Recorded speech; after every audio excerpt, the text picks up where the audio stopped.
Welcome to This Week in Astrology. This is episode number 530 for April 20 through 26, 2020. I'm now simultaneously recording my weekly forecast as an audio podcast and a video.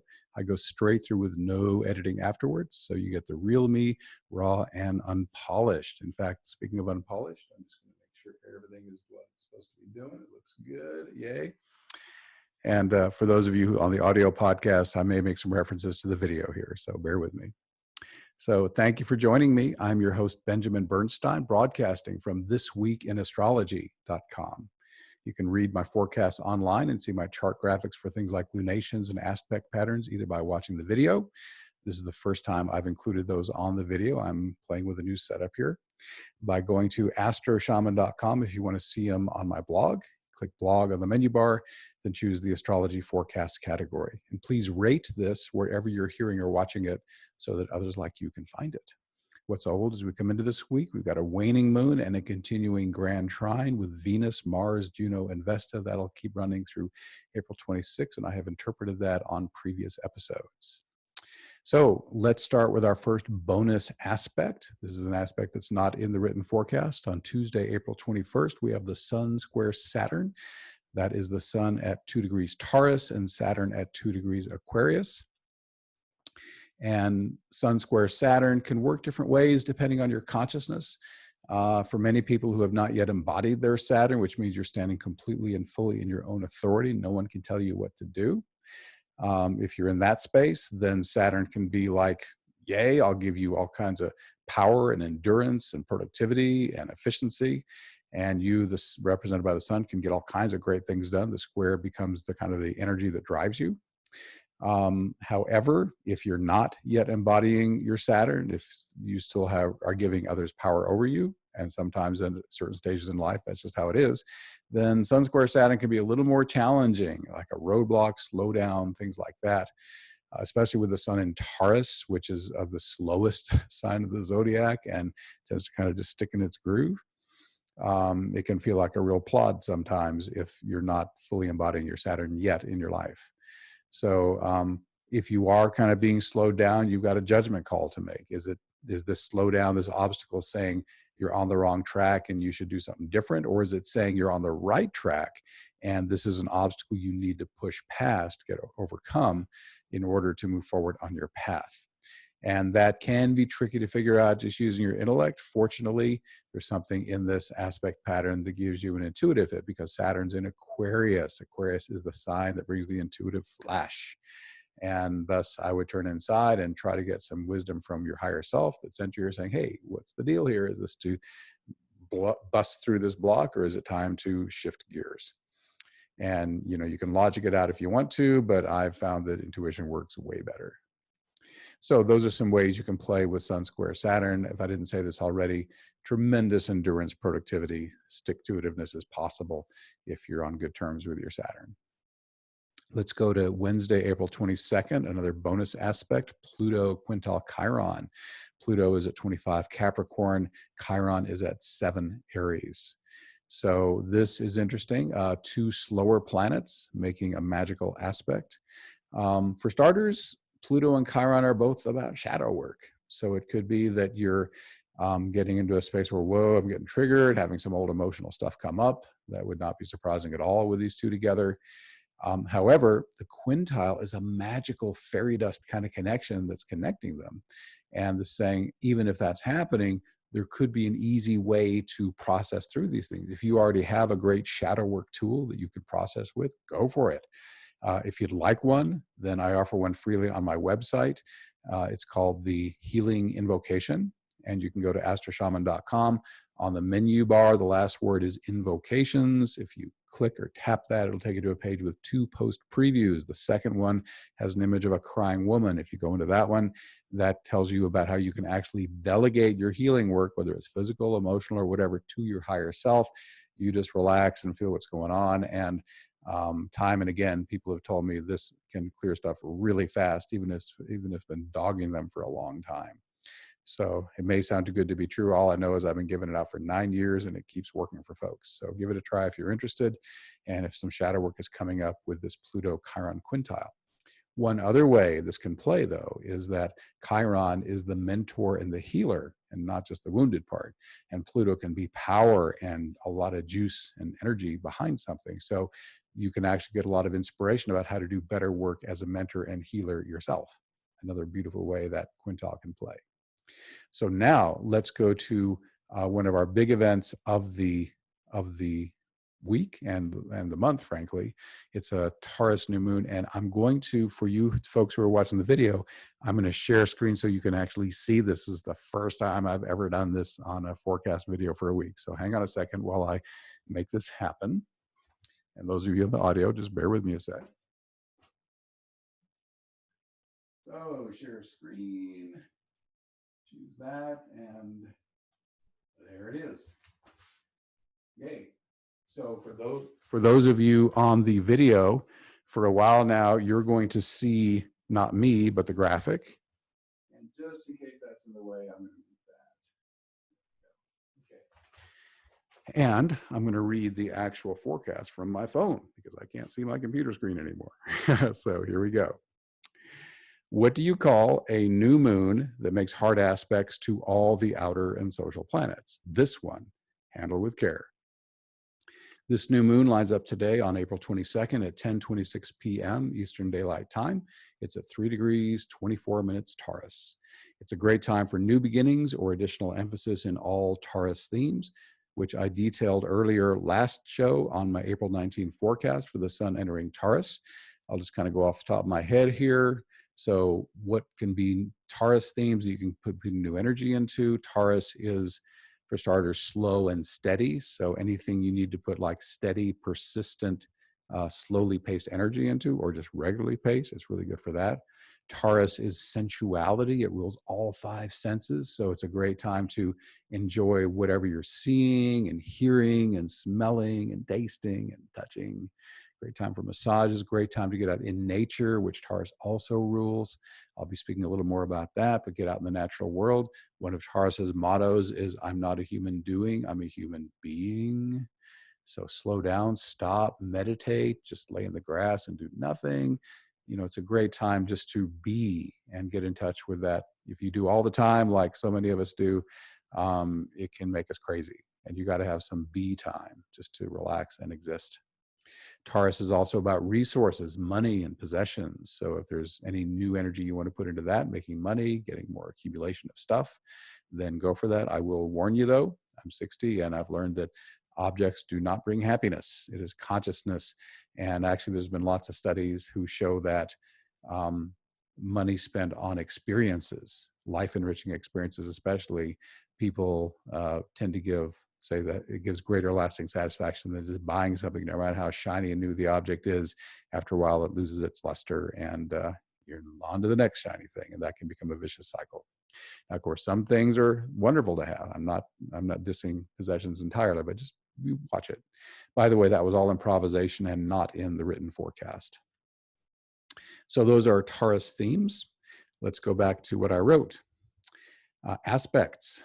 This is one of the most intensely aspected lunations of 2020. The sun and moon conjoin Uranus, square Jupiter, Saturn, Pluto, and Pallas Athena, and semi-square Neptune. Wow. Let's start with Uranus, which is exactly 3 degrees from the luminaries and also in Taurus. It's easy to imagine radical Uranus and conservative Taurus pulling in different directions, but you can always find a way to make contrasting astrological energies play well together. One life-enhancing Uranus-Taurus possibility is to let Uranus set something new in motion with an intuitive flash, then make it a habit with Taurus's love of repetition. You could try a bold experimental approach in Taurian areas such as money and resources. For inspiration, listen to John Lennon's classic song Imagine, or read Charles Eisenstein's revelatory book Sacred Economics. You could try a different approach to experiencing nature. When was the last time you tuned into the living energetic field of the natural world instead of only perceiving it physically? Why not give your physical senses some fresh stimulation by listening to some music you've never heard before or trying a new recipe? Or you could keep it simple and just work with the straight up energy of Uranus itself. It has three basic life-affirming expressions. First, embrace your authentic human self, quirks and all. Second, follow your intuitive flashes, which come direct from the higher self that created you. And third, serve others using your special talents that you most love to use. The sun and moon are also square Jupiter, Saturn, and Pluto. This is the badass trio who brought us the coronavirus.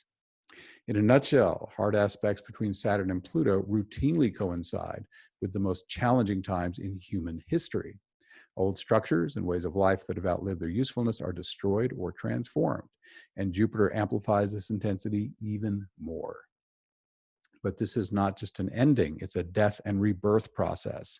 New structures and ways of being whose time has come always rise from the ashes, although it may take a while. Mahatma Gandhi famously said that we must be the change we wish to see in the world. What new structures does it serve highest good for you to create now? We'll get through this intensity with the greatest skill and ease if we're willing and able to face our shadow material individually and collectively. Earlier, I mentioned my healing invocation. Great way to work on that. The darkness of the past must be faced and transmuted before we can fully embody the amazing new reality we're moving into. Now, this is only a superficial summary of the most important potentials of the Jupiter-Saturn-Pluto triple conjunction. For a deep dive into the high and low potentials of their combined energies, see my April 4th interpretation of the Jupiter-Pluto conjunction. I also weave Saturn into that interpretation. You can catch that on the written blog or on the podcast. I don't remember if I did a video on that. I probably did. So you can probably catch it there too. Okay, so continuing. The sun and moon are also square Pallas Athena, who is embedded with Jupiter, Saturn, and Pluto. The warrior goddess can fight like a demon if she has to, but she prefers the subtler arts of strategy, negotiation, and diplomacy. Pallas can help amplify your abilities in these areas as you craft and implement your new moon goals and persuade others to partner with you to accomplish them. The Taurus New Moon's final significant aspect is a semi-square to Neptune. Since this is a minor hard aspect, be careful not to fall into Neptune's lower expressions. These include substance abuse, aimless drifting, excessive escapism, and playing the victim in a relationship. Instead, cultivate Neptune's high potentials. These include spiritual awakening, inspired creativity, dream work, and living in flow state. Neptune connecting to Taurus also supports embodied awakening and law of attraction manifestation. There will be links in the show notes to my technique for embodied awakening and my post on law of attraction. This new moon Sabian symbol is the pot of gold at the end of the rainbow. Because of the coronavirus pandemic and its global effects, things are extraordinarily challenging right now.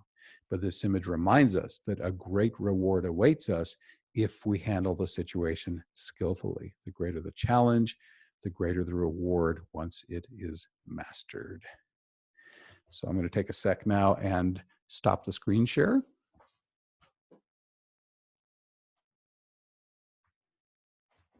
And I'm back on live video again. And now I'm going to get my text up so I can see it.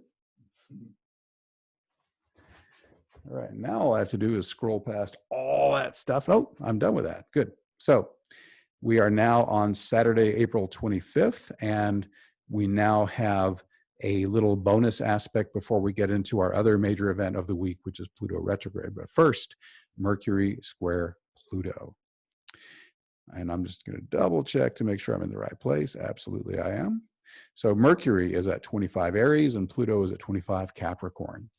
So let's just take the planets. Mercury square Pluto, that can be really intense communication for good or ill. On the high side, you can communicate with passion and intensity, and you can help bring transformation with your words or whatever you're communicating. Mercury is often associated with language, but it can also be videos or whatever means you're using to get your message across. However, Mercury's in Aries, which can be also really impetuous and volatile and impatient and immature.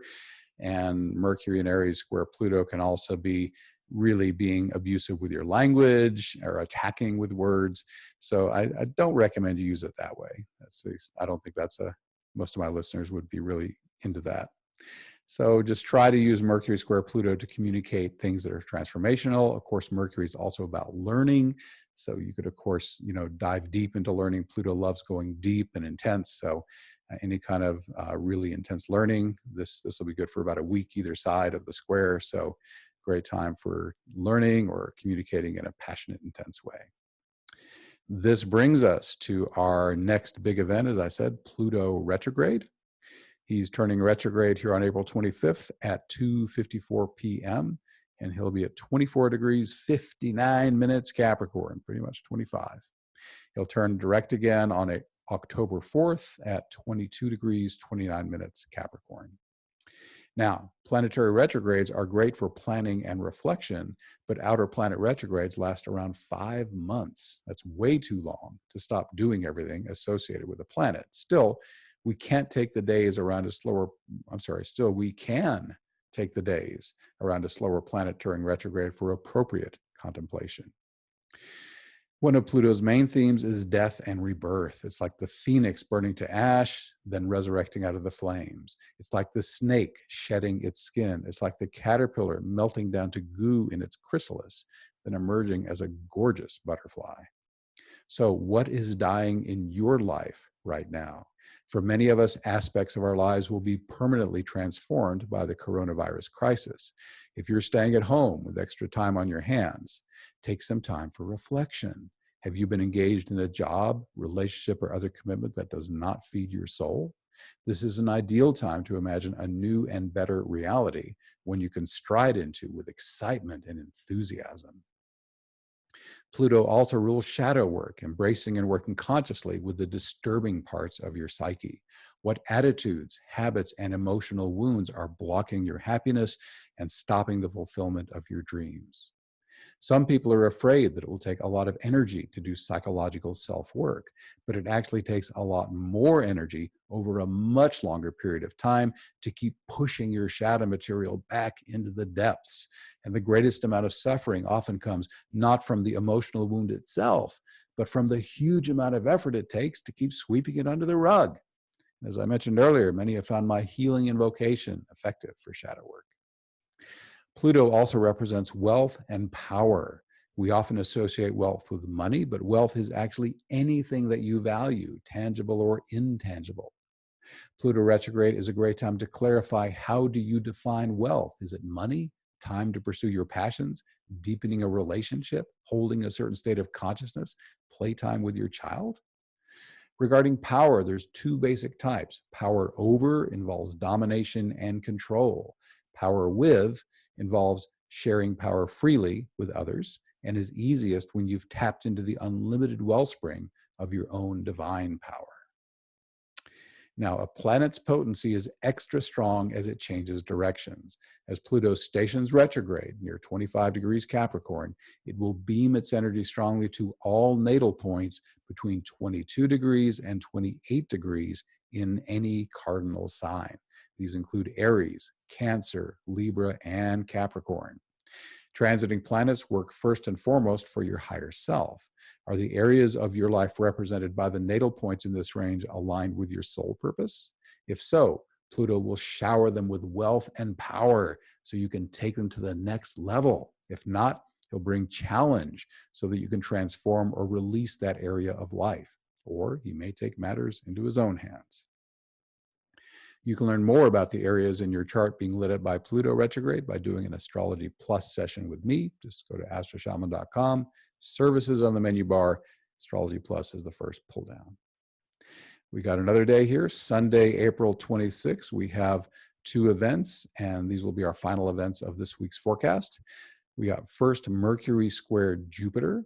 Mercury is at 27 Aries. Jupiter is at 27 Capricorn. I'd round to the nearest degree in these verbal forecasts. So Mercury squared Jupiter, look at it, the 2 communicator planets. Mercury is the teacher.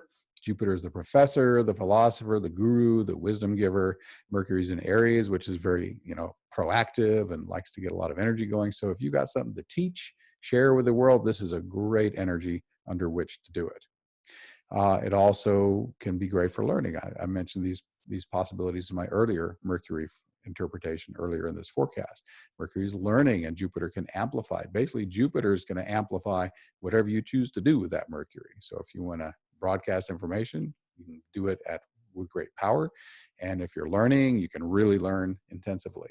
So I believe earlier we saw Mercury with Pluto, and forgive me if I'm misremembering that. Mercury is definitely hooking up with Pluto in a couple of days if he hasn't done it already. But basically, it's a great time to be sharing information or learning, either way you want to go with that. The other aspect is a Sun-Uranus conjunction at 7 Taurus. So Sun-Uranus, basically I talked about the Uranus archetype earlier. So basically the sun is going to be just you. So it's basically saying either be your authentic self, fly your freak flag, at least be honest with yourself about who and what you are, however unique or different that may be, embrace that, and show it to the world as much as you can. You know, some people like me can just fly my freak flag all the way and not worry about it, and others are in environments where that might have serious negative consequences. So just be mindful of how much of my real self do I want to show the world, and make your judgments accordingly. The second way Uranus works well is the intuitive hits, which again are just downloads from your higher self. And every time I check with clients, and I've done this hundreds of times over the years I've been an astrologer, do things go better when you follow that intuitive hit or when you don't? Every single time they tell me things go better when I follow the intuitive hit, when I just know it in my bones, when I know it in my gut. And that's your higher self giving you a hint. You can trust it because it's the very thing that created you and it knows why you're here. And most of us don't at the human level. Finally, Uranus is about serving others with the special gifts you most love to use.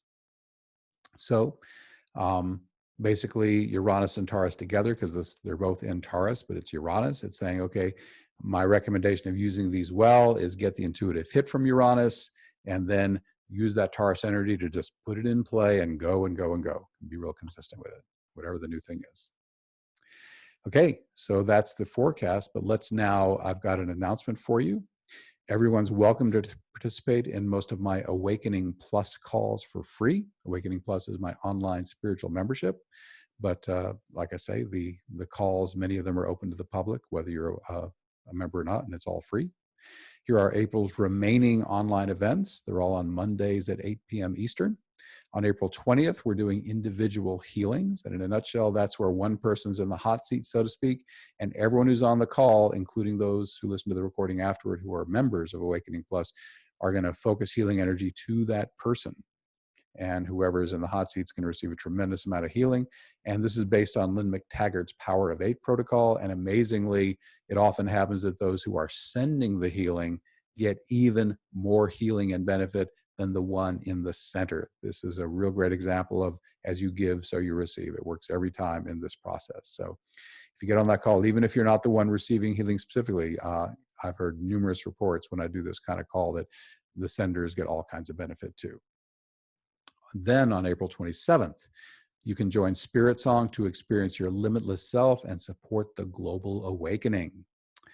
So that's what we're doing here. Here's how Spirit Song describes this uplifting opportunity. She says, would you like to experience profound awareness of your limitless self? Would you like to use that awareness to help facilitate the shift that we're all going through as a global family and create more healing, grace, and ease for all? I invite you to come into a space of purest love and light, where you'll connect to the unique essence that you are. Assisted by the beautiful presence of angels, spiritual guides, and allies, you'll experience a deepened state of clear, relaxed connection to higher consciousness and transformational bliss. In this receptive state of non-resistance, you'll immerse into the blissful harmony within. You'll be blessed with a unique healing and awakening that supports your highest good. Then we'll bathe Pachamama, our Earth Mother, with that highly activated love and light, as well as all the living beings within, on, and around her. As we serve together as one, we'll help accelerate our collective movement together. We'll help create a way of being, a flow of creative expression that enhances life in all forms. And we'll also invoke this moment's unique planetary energies to increase the power of our connection. Pluto, agent of transformation, will have just turned retrograde. He's part of that Jupiter-Saturn-Pluto triple conjunction that's rocking our world through 2020. How lucky we are to be doing this sacred work at such a potent time of change. So that's what she wrote. We do use Zoom for our live calls. See the link in the show note for details.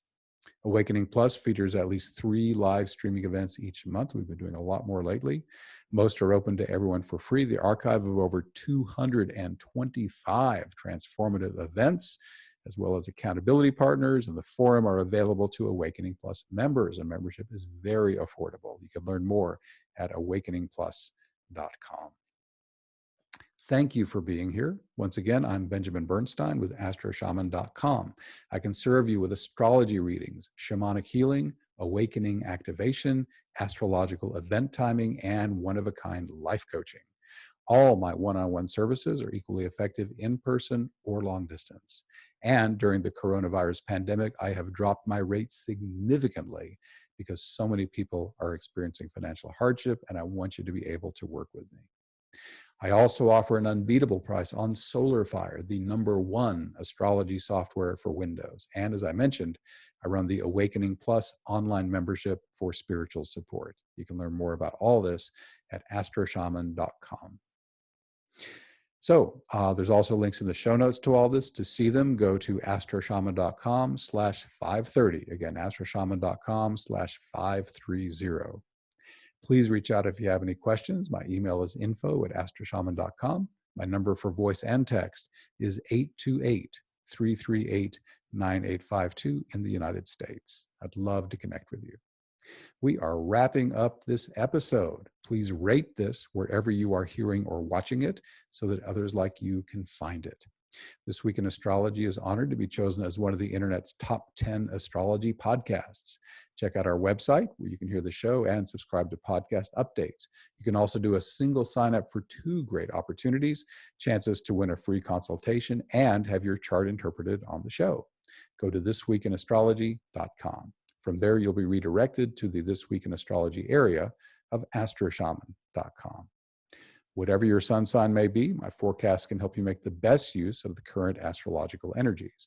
All dates and times are in the U.S. Eastern Time Zone. Events are most powerful on the dates listed, but their influence will be active for at least a week before and after. Everyone's affected by these global transits, but you'll be most powerfully impacted when moving planets activate sensitive points in your natal chart. Discover how these transits will personally affect you by booking a session with me. And again, astroshaman.com, services, use Astrology Plus on the pull down. Thank you again for spending this time with me. Stay safe, stay healthy. I wish you infinite blessings as the stars light your way.